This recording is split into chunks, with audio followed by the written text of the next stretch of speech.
मुलाने इंग्रजीत गाणं गाणं किंवा इंग्रजीत बोलणं म्हणजे पालक म्हणून तुम्ही जिंकलात असं तुम्हाला वाटत असेल तर हा व्हिडिओ खास तुमच्यासाठी आहे।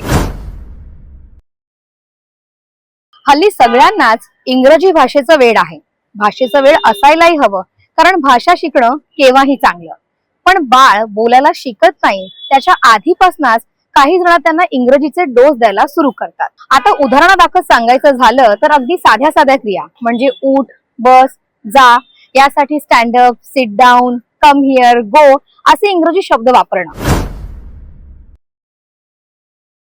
इतकंच नाही तर काही पालक तर ओढून ताणून मुलांशी इंग्रजीतून संवादही साधतात। आता यामागे पालकांचा हेतू अजिबात वाईट नाही, कारण त्यांना या स्पर्धेच्या युगात आपलं मूल मागे पडू नये असं वाटतं। भाषेबद्दलची तुमची भीती ही रास्त असली तरी तुमचं बाळ यासाठी तयार आहे का, असा कधी विचार केलाय? या इतक्या लहान वयात त्यांना कोणत्याही स्पर्धेत उतरायचं नसतं। त्यांना फक्त हवे असते म्हणजे तुमच्या मायेची ऊब आणि तुमचा वेळ।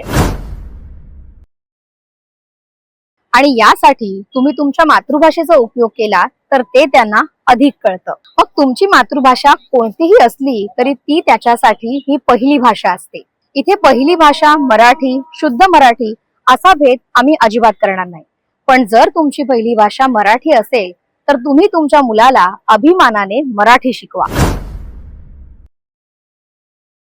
जर तुम्ही तुमच्या मुलांना मातृभाषेतून शिकवले तर जगातील कोणतीही भाषा शिकणं त्यांना सहज सोपं जाईल। पण अमुक एक भाषा मुलांना आलीच पाहिजे असा अट्टहास करण्यापेक्षा मुलांच्या कलेने जा। तुम्हाला आमचा हा व्हिडिओ कसा वाटला आम्हाला कमेंट करून नक्की कळवा। याशिवाय भाषेविषयी तुमची काय मत आहेत ती देखील आम्हाला सांगा। आणि असेच व्हिडिओ पाहण्यासाठी नवराष्ट्राला फॉलो करा आणि YouTube वरती सबस्क्राईब करायला विसरू नका।